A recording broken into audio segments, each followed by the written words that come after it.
Welcome to your Barbados Today news update for Thursday, March 19.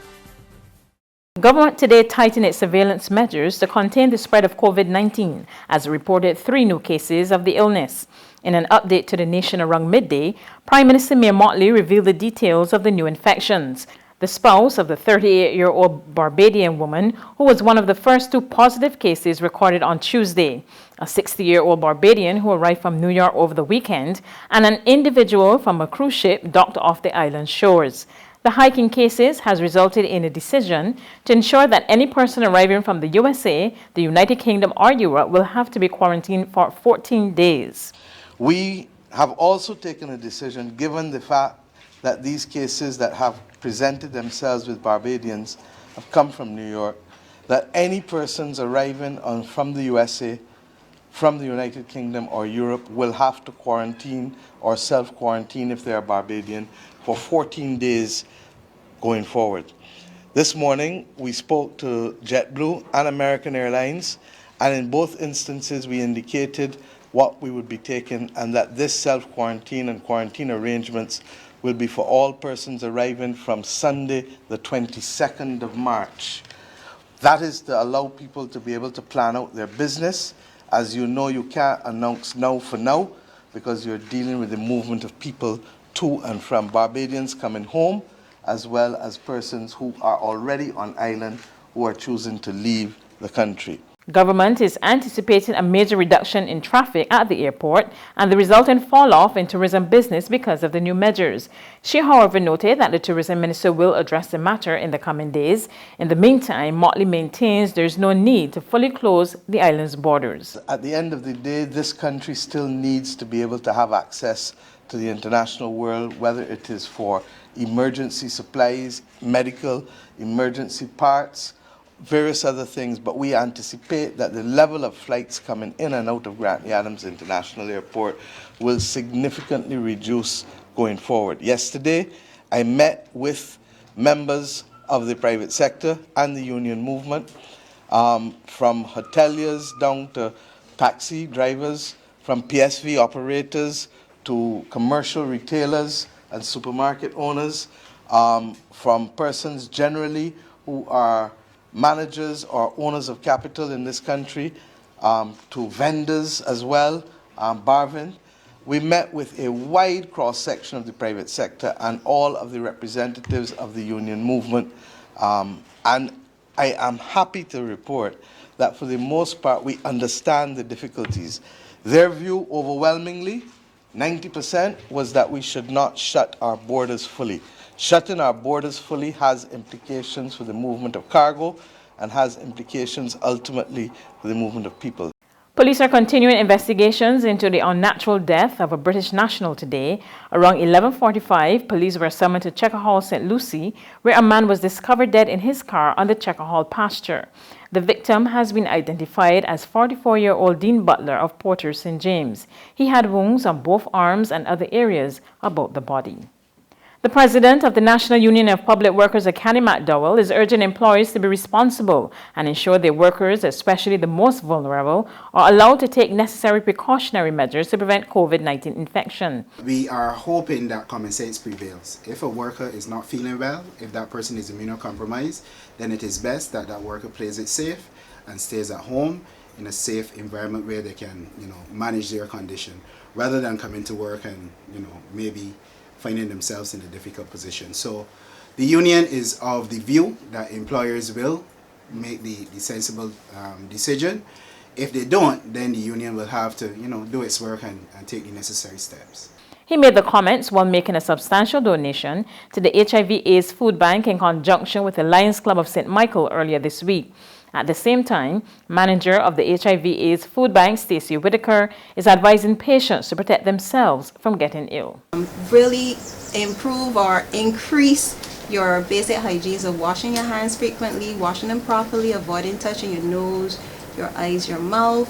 And if you do have any symptoms, cold or anything that you're not sure of, let our nurse or doctors know, and at least, or just try not to be in crowded areas. In addition to nutrition, we're trying to tell people to stay hydrated.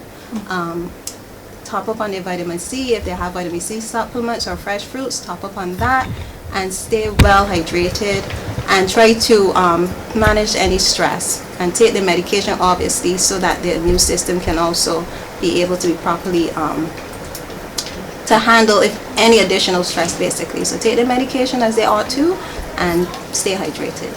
Gospel Fest 2020 has been postponed. Executive producer Adrian Agard announced the move today, saying it was in keeping with requirements under Stage 1 of the plan as outlined by government. He urged Barbadians to desist from panic and to place their trust in God. There's regional and international news after this short break. It's Festive Friday at the Bridgetown Night Market at Pelican Craft Center. Kick off the weekend this Friday from 4 p.m. to midnight with loads of food, drinks, and entertainment. Get ready for Crop Over with the Rhythm Roots Street Parade. Party like it's Kadooman Day on the street around Pelican Village with costume reveler, music, and more. It's Festive Friday. It's Festive Friday at the Bridgetown Night Market at Pelican Village Center from 4 p.m. to midnight. Admission free.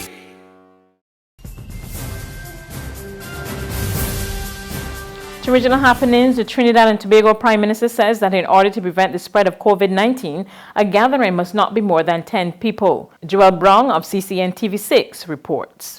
Decision taken this morning, again, with respect to being focused on what the objective is, that the number of persons that we consider to be a gathering is beyond 10. So we're talking about gatherings of 10 or more being unacceptable. Prime Minister Dr. Keith Rowley has announced a lowering of the definition of a gathering during the next 14 days from a maximum of 25 people as part of the government's efforts to stop the spread of COVID-19. For those persons who are going to bars and for those bars that are opening and encouraging people to congregate and therefore pose a public health threat to the people of Trinidad and Tobago, I have today asked the Attorney General and other relevant officers to determine whether posing of a public health threat also poses a threat to the license for those bars, and we are exploring that now and will not hesitate to take action where action is available. And local government bodies are now to prevent people from accessing the rivers. As the Prime Minister said, some people are engaging in river limes.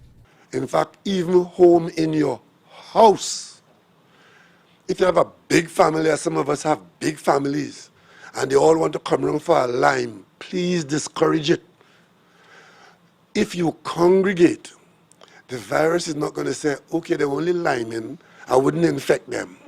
On the international scene, the United States warns Americans not to travel abroad because of the coronavirus pandemic and recommends that citizens adjust their behavior to ensure the disease is stamped out. At this point in New York City, based on the 10 a.m. number, 3,615 confirmed cases of the coronavirus in New York City. Again, each of those a human being and a family represented. And that number has undoubtedly gone up since 10 a.m. It's a painful, distressing number. I also have to report another even more painful number. There have been 22 deaths now in New York City directly related to coronavirus. Here in New York City, we are 2 weeks or 3 weeks away from running out of the supplies we need most for our hospitals. The only way those supplies can be provided in time is through the full mobilization of the United States military. That's news, but for the very latest, visit our website at www.barbadostoday.bb. You can also subscribe to our e-paper, email updates, or like us on Facebook, and sign up for our breaking news alerts via WhatsApp. We're also on Izumi Media and bus terminals, as well as screenplay at supermarkets and gas stations near you. You can also hear us on Mix 96.9 FM and Capital Media HD 99.3 FM.